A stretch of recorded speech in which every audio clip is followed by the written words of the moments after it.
تودب كل جزء المات قال له الدبي محمد بايزوي سلامي وني يكونن بروتستانت وني يكونن أرثوذكس وني يكونن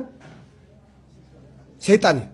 وعد بريتوريا نلعل سلست عمت كي تكبر نايم بس سابس هيت زلوا نايبل سجنا منجستي سلام فتوات كبرات متخاتلتي نكو أنا بس channel زي بدحمت أخم من هذا channel حدش انت خونكم لايك سبسكرايب بمقارجة مرولو ممكن تلمود حدش انت كسات نزعوات نواخم كنبينا مسانا تنحو مسرح متياش حاجر منجستي إيرترا أب مدخام إثيوبيا استمسرت نيرو خبلو آيت جيتا تشورد قليصم نيرترا ناب منقصاص نصان نزاتو حيلتات إثيوبيا خداخ مزدلي حيلتات يوم بمبالون إيرترا نصان تحت وج كم زينبرا بتعسات زاريوم هوحات شعبيان كخنونو أوزو علو على حاجر ودحنس ترخو أما خارج قدات مرا أفريقيا قدماي مينستر آيت جيتا تشورد نتين عمتات نصان إيرترا بقال حزب إيرترا استرجاجس أي زبول زنور متكلم زتصارر حساب انتو سميعهم مسرح متياش هاجر منجست إيرتران إثيوبيا مدخام من متفاعن استمسرت من بارز جلسوا آيت جيتاچو ردام هزي مستر زي كونس بهزب زفلت إيلم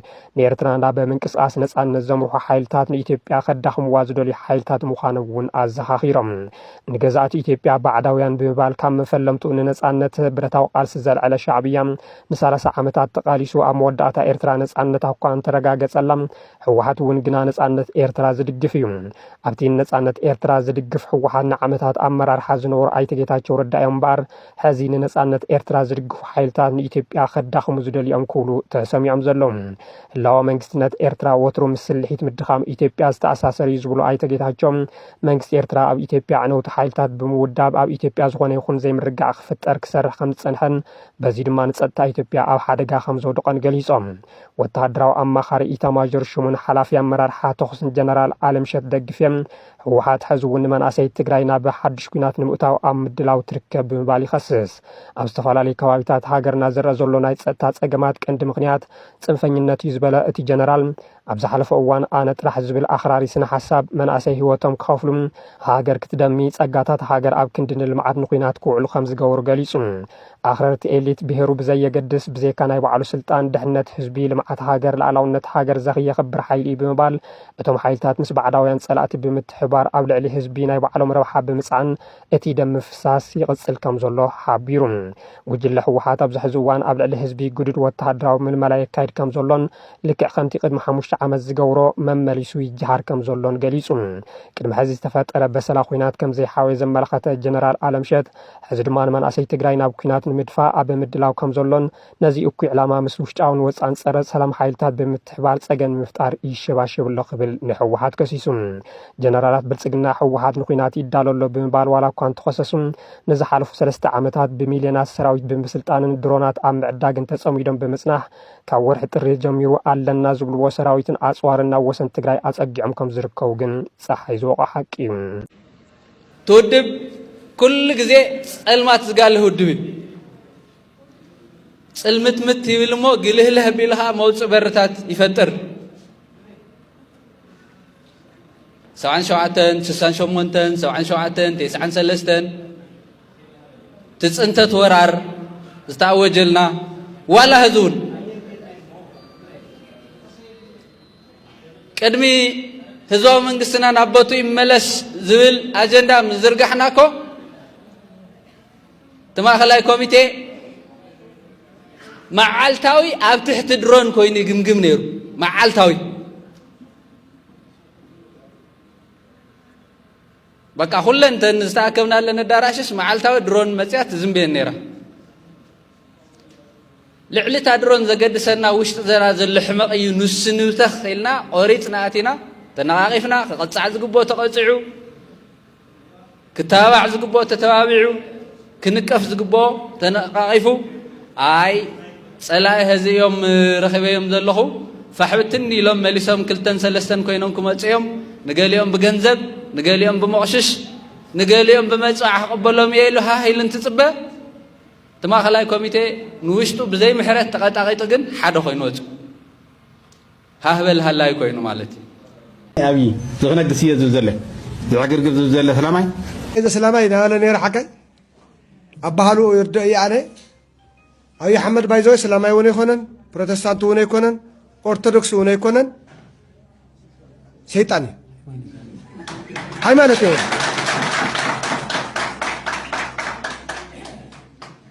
ምክንያቱ ሃይማኖት ዘለዎ ሰብ ይጭፍጭፍን ኣብ መቃብር ይስዕስዕን ብደም ሰብ እናሰተየ ይነብር ውዕል ፕሪቶሪያ ንልዕሊ 3 ዓመት ከይትግበር ናይ አንበሳ ብፅሒት ዘለዎ ናይ ብልጽግና መንግስቲ እዩ ምክንያቱም በተደጋጋሚ እቲ ውዕል ንኸይፍጸም ብዝተፈላለዩ ስራሕትና ሰርሐ ኩሎም ኢድ እዩ ዘሎ ማለት ጥራይኮም ኣይኮነ ካፍቲ ትውዕል ዘይምፍጻም እውን ዘይኮነስ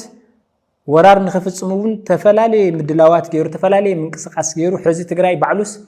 ኣብ ምዕራብ ትግራይ ይኹን ኣብ ሰሜን ምዕራብ ይኹን ኣብ ደቡብ ትግራይ እውን ብኣምሓራ ገጽ ድማ ብቆቦ ካውኢልኪ ብሰቆጣ ብዓፋር ልዕሊ 6 እዝ ከቢቡ ትግራይ ንኽወርር ኣብ ምድላው ዘሎ ሓይሊ ዝሓይሉ እዚ ይኹነን ፕሪቶሪያ ክፍጽም ምስኡ ዝተሰለፉ ኣካላት እውን ሎሚ ጽባሕ መቐለ ከም ዝኣትዎ 2 መዓልቲ 3 መዓልቲ እናነገሩና ዝጸንሑ እዮም ጀነራላት ብልጽግና እውን በተደጋጋሚ ኣብ ቀረባ መዓልቲ ኩሉ ነገር ክገብሩ ከም ዝኽእሉ ንድሕሪት ተመሊሶም ናይ 50 ዓመት ኢሎም እውን ተፈላለዩ በቃ ማለት ኩሉ ነገሮም ኩናት መሰረት ዝገበረ እዩ ስለዚ ምስ ፕሪቶሪያ እንተሪእና ሓደ ንኩናት ምድላው ጥራይ ዘይኮነስ ኩናት ኣብ ልዕሊ ህዝቢ ትግራይ ዝፍጽም ዘሎ በጀት ክልከላ ካብ መዓዘ እዩ ጀሚሩ ነዳዲ ክልከላ ካብ መዓዘ እዩ ጀሚሩ ናይ ድሮን ጥቃዓት ኣብ ጸለምቲ ዝነበሩ ኩናት ኩሉ ዓይነት ካብኡ እውን እንደገና ተጋሩ እዕጢቁ ምስኡ ስሊፉ ናብ ትግራይ ማለት ዝኾነ ዓይነት ጥዕና ዘለዎ መንግስቲ ከምዚ ዓይነት ስራሕ ይደልን ኣይገብርን ምክንያቱም እንተንኢሱ ግዝያዊ ምምሕዳር ኢሉ ባዕሉ ተስማዕሚዑ ዘጣየሾ ሓይሊ ብኩናት ንኸፍርስ ዕጡቃት ወዲዩ ዝንቀሳቀስ እዩ ብልጽግና ማለት ስለዚ እዚ ክንርኢ ከለና በዋናነት ብጣዕሚ ሚዛኑ ዝሰሓተ ጥራሕ ኣይኮነን በቃ እዚ ህዝቢ እዚ ከም ህዝቢ ናብ ዝኸፈአ ህልውና ሓደጋ ከእቱ ዝኽእል ፖለቲካዊ ትርጉም ዘለዎ ምንቅስቃስ እዩ እዚ ከም ትግራዋይ ኮይንካ ወይ ከም ኢትዮጵያዊ ኮይንካ ዘይኾነሲ በቃ ሚዛናዊ ኮይንካ ጥዕና ብዘለዎ ኣብ መሬት ብዘለዎ ሓቅታት ክንርኢ ከለና ብልጽግና ትኽባን ዕፅዋን እውን ይቕጽል ኣሎ ሓልሓሊፉ ትውግእ እውን ይቕጽል ኣሎ ናይ ድሮን ጥቃዕቲ እውን ንመሬት ትግራይ ዝነበሩ ኣብ ልዕሊ ሰራዊት ኣብ ልዕሊ ንጹሃን እውን ጨፍጫፍ ይፍጽም ኣሎ ስለዚ ብዋናነት ብልጽግና ፕሪቶሪያ ኣየኽብርን ዘሎ ጥራይ ኣይኾነን ብልጽግና ብስሩ ፕሪቶሪያ ናይ ምኽባር ድሌት ዘይኮነስ ትግራይ ብፕሪቶሪያ ምክንያት ጠጠው ዘበሉ ነገር ኣፍሪሱ ናብ ትግራይ ኣትዩ ትግራይ ናይ ምቁጻር ባህግን ድሌትን ዘለዎ ኣካል እዩ ስለዚ ብቀዳማይ ምስ ፕሪቶሪያ ተተሓሒዙ ቁጽሪ 1 ዝኽሰስ ጥፋተኛ ዝኾነ ናይ ብልጽግና መንግስቲ ተኸፊቱ ዝብል ዜና ጸላእቲ ንሳቶም ዝብልዎ ዘለዉ ሓደ ክልተ ኢለ ከቕርበልኩም እየ ድሕሪኡ ሓቂ ድሓሶት ዝብል እውን ከቕርበልኩም እየ ድሕሪኡ ከዓ ንምንታይ እዮም ከምኡ ዝብሉ ዝብል ከዓ ክንሪኦ ኢና ንምንታይ ናህን ዕላማ ጸላእቲ ህዝቢ ኣታሊሎም ህዝቦም ኣደናጊሮም ህዝብና እውን ኣርዒዶም ድላዮም ከይሰርሑ ምክልኻል ህዝብና እቲ ሓቂ ንክፈልጥ ምግባር ዌል ኢንፎርምድ ዝኾነ ሶሳይቲ ምፍጣር ስለ ዝኾነ ዕላማ ደደቢት ብዓፋር ገጽ ተኹሲ ከፊቶም ሕወሓት እዮም ዝብሉ ንሳቶም ዝብልዎ ጥራሕ ዝነግረኩም ዘለኹ ተኹሲ ከፊቶም ሕወሓት ይብሉ ድንገተኛ ናይ ሞርታር ተኹሲ ከፊቶም ኣብ ግዳጅን ኣብ ሓፈሳን ኣብ ግፋን ዝርከቡ ሕወሓታውያን እዚ ገይሮም ይብሉ ድሓር ብቕድሚት ማሊ እዩ ከም ዝተገይሩ ዝብሉ ዘለዉ ብቕድሚት ማሊ ኣብ ዞባ 2 ኣብ መጋለ ወረዳ ናይ ሞርታር ጥቕዓት ፈጺሙ ሕወሓት ፈጺሞም እዮም ይብሉ ሆርን ፍሪኮንሲ ዝበሃል ሓደ መጽሔት እውን ብዘውፅኦ ኢሎም ጠቒሶም እቲ ጥቕዓት ናይ ዓፋር ጸጥታ ሓይሊ ኣብ ዝነበሩሉ ኣብ ዝሰፈሩሉ ከባቢ ከም ዝተገበረ ጉድኣቱ ኣይተረጋገፀን ኣይተገለፀን ነገር ግን ሓድታት ዓፋር ኣብ ዝነበሩሉ ከባቢ ከም ዝነበረ ይገልጹ እሞ ኣብቲ ከባቢ ማሕበረሰብ ምድንጋፅ ከም ዝፈጠረ እዚ ብርኡ ርኢና ኢና ይብሉ ነገር ግን ኣብ መን እንታይ ዓይነት ጥቕዓት ኣብፂሖም ዝብል ግን ኣይገለፆን ኢሎም ናይ ኢትዮጵያ ሚድያታት እዮም ዝሕልፉ ዘለዉ ናይ ዓፋር ጸጥታ ምንም ዓይነት ዓፀፋዊ መልሲ ኣይወሰደን ይብሉ ተመሳሰልቲ ጥቕዓታት ከዓ ኣብ ቀረባ እዋናት እንዳፈጸመ መፅኡ ሕወሓት ይብሉ ኣብ መንጎ ፌደራል መንግስትን ናይ ትግራይ ብሳተን ብዝገልፅዎ ዓማፅ ይብልዎ ሰራዊት ትግራይ ማለቶም እዮም ኣብ መንጎ ናይ ፌደራል ሰራዊትን ሰራዊት ትግራይን ዘሎ ውጥጥ እናተኻረረ ብዘለሉ እናሓየለ ብዘለሉ እዋን እዚ ገይሮም ፈፂሞም ኣለዉ እዚ ከዓ ይብሉ እሞ ጌዲዮን ጢሞቴዎስ ዝበሃል ወፃኢ ጉዳይ ሚኒስትር ናይ ኢትዮጵያ ኣብ ኢንግላንድ ኣብ ዝተኻየደ ሓደ መድረኽ ገሊፁ ነይሩ ኣጠንቂቑ ነይሩ እዩ ህወሓት እንተጀሚሮም በቃ ክንኩስትሮም ኢና ክንውድኦም ኢና ኢሉ ገሊፁ ነይሩ ክጅምሩ ምዃኖም እውን ጥርጣረ ኣቐሚጡ ነይሩ ይብሉ እዚ ንሳቶም ዝብልዎ ዘለዉ እቲ ሓቂ እንታይ እዩ ዝብል ከዓ ደደቢት ክትነግረኩም ናይ ትግራይ ሰራዊት ተኹሱ ከፊቱሎ ኢሎም ሽም ንምፅላም